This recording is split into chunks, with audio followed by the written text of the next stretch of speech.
অকাল বৃষ্টিতে মাথায় হাত আলু চাষিদের। চৈত্র মাস শুরু হতেই সারা বঙ্গের আকাশ জুড়ে মেঘের ঘন ঘটা। কয়েকদিন ধরে বৃষ্টি হচ্ছে বেশ ভালোই। বর্তমানে কৃষকরা ব্যস্ত আলু তোলার কাজে, আর এই সময় অকাল বৃষ্টি শুরু হওয়ার কারণে চিন্তায় রাতের ঘুম উড়েছে পূর্ব বর্ধমান জেলার দক্ষিণ দামোদর এলাকায় কৃষকদের। এই সময় মাঠ থেকে নতুন আলু তোলেন কৃষকরা, ফলে বাজারে আলুর দাম অন্যান্য বছর চৈত্র মাসে যথেষ্ট কম থাকে। এবারে আলুর ফলন খুব ভালো হয়নি, দাম মোটামুটি থাকলেও আলু বিক্রি করতে গিয়ে সমস্যায় করতে হচ্ছে কৃষকদের। আজ দুর্যোগের আশঙ্কা দক্ষিণবঙ্গের জেলায় জেলায়। আবহাওয়া দফতরের পক্ষ থেকে জারি করা হয়েছে কমলা সতর্কতা। আকাশে মেঘ চিন্তা বাড়াচ্ছে কৃষকদের।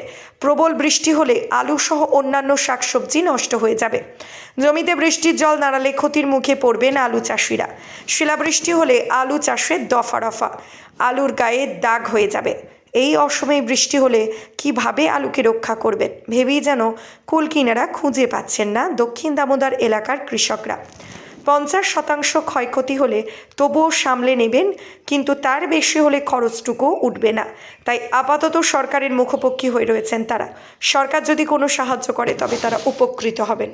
তো ক্ষতি হবে, তার সাথে সাথে লঙ্কা, পটল, ঝিঙে, জমিতে যা সবজি আছে, মানে সবজি আছে আমাদের মাঠে, সব সবজি ক্ষতি হবে।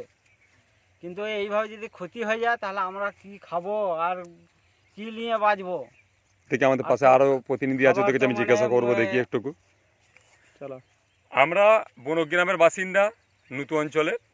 তো আমাদের এখানে শুধু আমাদের গ্রাম নয়, আজকে দক্ষিণ দামোদরের মানে টোটাল নদীর সাইডটাই একবারে ওদিকে পোলেমপুর থেকে শুরু করে আমাদের যে একবারে জামালপুরের কাছ পর্যন্ত, কালাঘাট পর্যন্ত যেসব নদীর বেল ধারে যে আলু চাষগুলো আছে, সেই আলু চাষগুলো জমিগুলো প্রথমে একবার বৃষ্টি হয়েছিল, আলু চাষ করার সময় একবার আলুগুলো সমস্ত পচে গিয়েছিল। দ্বিতীয়বারে ফের আলুগুলো কোনো রকম আমরা চাষ করি।